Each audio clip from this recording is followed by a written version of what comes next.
La siguiente historia tiene tal nivel de irresponsabilidad que una empresa valorada en $8.000 millones perdió todo su valor en aproximadamente 2-3 años y puso en peligro a miles de personas en Estados Unidos y potencialmente a millones en el mundo.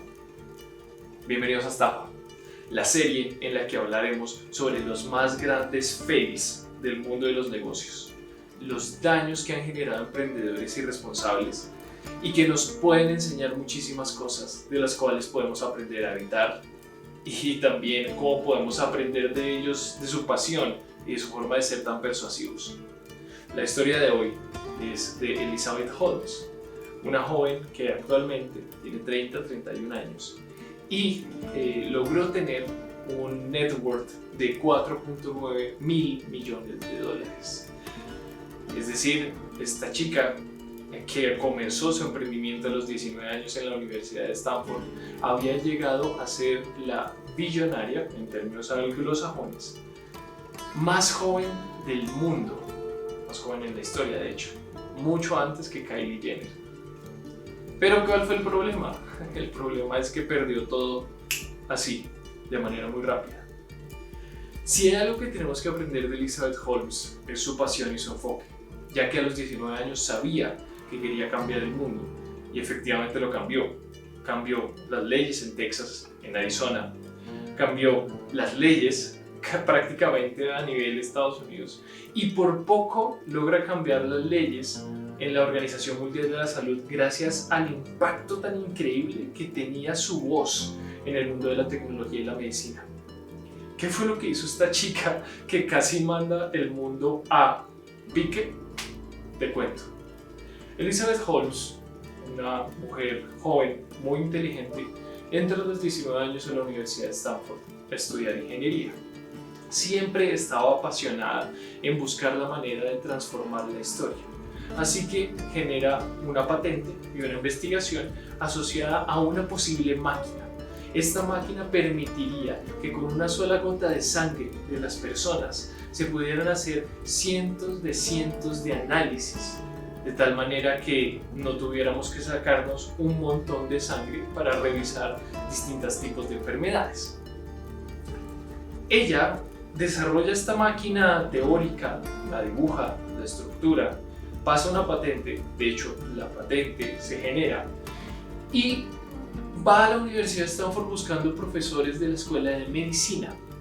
En la Escuela de Medicina, varios de ellos le dicen que su máquina, si bien tiene mucho interés y puede llegar a ser el futuro, en este momento no es posible desarrollarla y no cumple las leyes de la física, no cumple las leyes de la termodinámica y sobre todo no cumple las leyes de la química, porque una sola gota de sangre no permite tener la suficiente cantidad de información genética como para poder procesar todos los virus y bacterias y posibles enfermedades que ella quería demostrar que estuvieran en la sangre. Recibe el primer rechazo y ella tiene una pasión extrema por Steve Jobs. Está tan apasionada por la historia de él y por cómo él logró salir adelante y demostrarle al mundo que se podía tener otra tecnología, que ella recibió eso como un rechazo. Dijo, es normal, es natural, a Steve Jobs lo rechazaron 1000 veces, yo voy a seguir adelante con mi idea. Siendo tan joven, teniendo esta patente, comienza a recaudar capital. Primera cosa que tenemos que aprender de ella, su pasión fue tan grande que la convirtió en una máquina de persuasión. Y al ser una máquina de persuasión, llegaba a donde los Venture Capitals VC, estas personas que buscan invertir dinero, y llegó a invertir con personas grandísimas como Tim Draper, que es uno de los más grandes Venture Capitals de Estados Unidos. Y no solo con él, sino con muchos empresarios, emprendedores y políticos de Estados Unidos, a los cuales convenció de que su máquina iba a ser el futuro de la revolución médica. Perfecto, hasta ahí es válido, ok, rechazaron mi idea, voy a levantar capital, voy a hacer los experimentos asociados a esto, ¿para qué? Para ver cómo logro demostrarle al mundo que efectivamente esto sí funciona. De ahí sale Theranos. Theranos es la mezcla de dos palabras, therapy y diagnosis. de tal manera que lo que buscaban era generar un diagnóstico para que las terapias de las personas primero fueran mucho más baratas y segundo, que las personas supieran con una sola gota de sangre qué es lo que tenían en sus cuerpos. De tal manera que no tenían que gastar sumas exorbitantes de dinero al sacar su propia sangre y meterla a distintos laboratorios para que la procese. Además, su máquina prometía resultados prácticamente inmediatos, de tal manera que la persona no tenía que esperar los resultados médicos. Adicional a eso, no requería ningún tipo de autorización médica. La persona podía ir a un centro que tuviera Theranos, sacar su sangre y ver efectivamente qué era lo que tenía, sin necesidad de ninguna orden médica y tampoco sin necesidad de un evaluador médico que le dijera qué quieren decir esos resultados. Ahí ya comenzamos a entrar en aguas un poco turbulentas. ¿Por qué? Porque al no tener una orden médica y al no tener la necesidad de ir a buscar un médico a identificar qué es lo que tenía, las personas podían tener acceso a su propia información, revisarla e interpretarla como ellos quisieran, lo cual en muchos casos es extremadamente delicado. Theranos sigue creciendo hasta el punto de recolectar $800 millones. 800 millones de dólares para generar una planta en la cual trabajaban cientos de personas y era la distinción que hacían unos empleados de la propia empresa. El piso de tapete, que era la parte administrativa, era el cielo de Theranos, mientras que el piso de baldosa, que era donde estaban todos los médicos y todos los ingenieros químicos, era el infierno. Porque en la parte de abajo, donde estaban los médicos intentando hacer que una pequeña máquina funcionara de este tamaño, más o menos, donde la gente pudiera tenerla en su casa y que pudiera hacer sus propios análisis y diagnósticos, no funcionaba. Mientras que Elizabeth seguía pidiendo más y más capital para demostrarle al mundo que efectivamente esto iba a ser la revolución de la tecnología y la medicina de este siglo. Theranos sigue creciendo y logra tener un contrato con nada más y nada menos que una de las marcas más grandes de supermercados de Estados Unidos, una farmacia que se llama Walgreens. Y con Walgreens comienzan a abrir los centros de detección de enfermedades Theranos. Las personas llegan allá, se les pincha el dedo, sacan su sangre y al sacar su sangre llevan a una máquina pequeña, a la máquina llamada Edison, y esta máquina miraba qué enfermedades tenía la persona.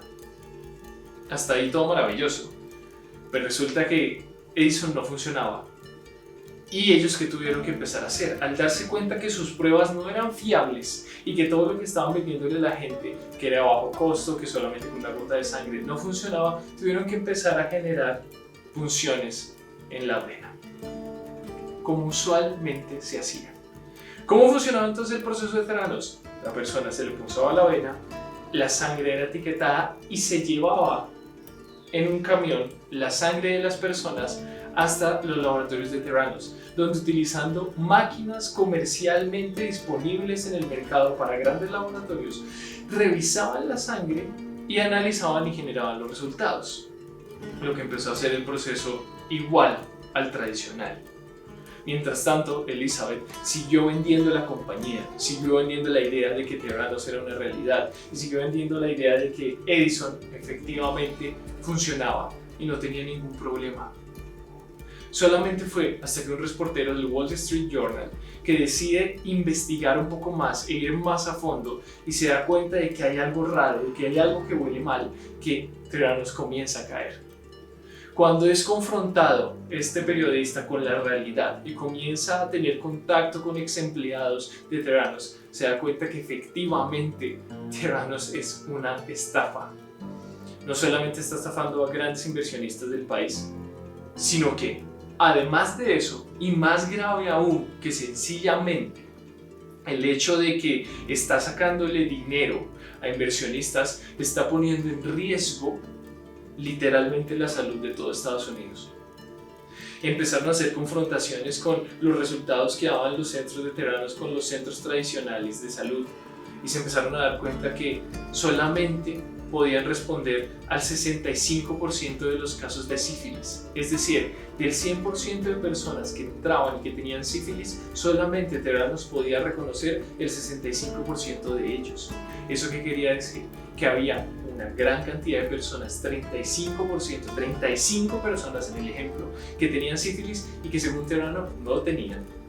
Y según los estudios tradicionales sí lo tenían. La máquina no funcionaba. Y se estaba comercializando de tal manera que estaba demostrándole al mundo que supuestamente podía determinar si una persona tenía problemas en su próstata, enfermedades de transmisión sexual e incluso cosas tan delicadas como la diabetes.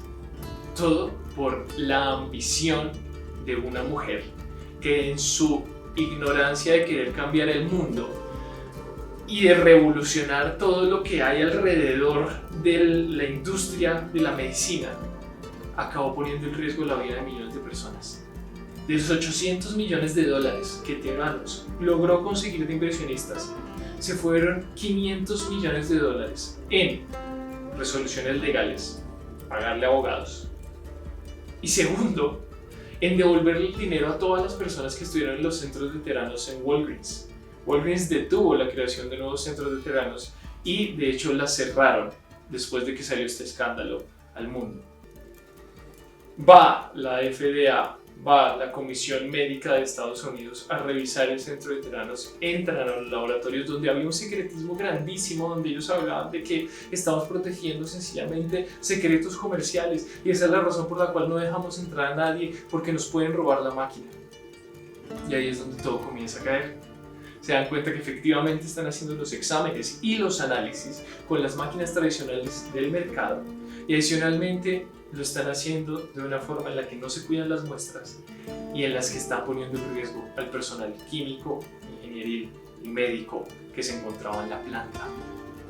Una total estafa que había recaudado 800 millones de dólares, que había llevado a Elizabeth Holmes a ser una de las emprendedoras más reconocidas de Silicon Valley, que había puesto en riesgo la vida de miles de personas. Este centro había que cerrarlo. Elizabeth Holmes, en una desesperada acción para demostrar que efectivamente Theranos funcionaba, finalmente muestra el funcionamiento de la máquina en público, en una gran convención donde hay un montón de empresarios y empresarias. Se da cuenta que al demostrar su máquina de alguna manera recuperaba algo de la visibilidad y recuperaba algo también de la poca autoridad que le quedaba. Lastimosamente ya era tarde. Con tantas demandas asociadas a Theranos, con el riesgo de perder los inversionistas y adicionalmente con toda la crítica a nivel periodística, Elizabeth seguía negándolo todo. A pesar de ya no tener empresa, sencillamente se enfocaba en su discurso Steve Jobs diciendo que ella sencillamente está buscando cambiar el mundo y eso le pasaba a todas las personas que buscaban hacerlo. La empresa hoy vale cero. Elizabeth pasó de ser de las más grandes millonarias de la historia y más jóvenes a perderlo todo y actualmente está en un proceso legal, el cual por toda la etapa que estamos viviendo hoy en día ha sido postergado, pero ella aún tiene que responder frente a los tribunales. Si algo que tenemos que aprender de ella es su pasión, su capacidad de persuadir a las personas y de no rendirse. Si algo que no debemos aprender de ella, sino que debemos rechazar, es como su ambición, y más bien su ambición no, su codicia, la hizo irresponsable, hasta tal punto de poner en peligro la salud de las personas, mentir vilmente frente a todo el mundo y lo peor de todo, creerse su mentira. Emprendedor, nunca montes algo que pueda generar daño a alguien sin decirle antes cuáles son los riesgos. Nunca crees un producto o un servicio que llegue a generar problemas en el mercado en el futuro y tú sencillamente tapándote detrás del discurso de la genialidad o de ser el transformador o el rompedor de la industria. Ten cuidado, no quiero una Elizabeth Holmes en los países latinoamericanos. Mi nombre es Santiago Castro, fundador de Falcon, y que el Dios de la vida te llene de abundancia y libertad. Nos vemos. Chao.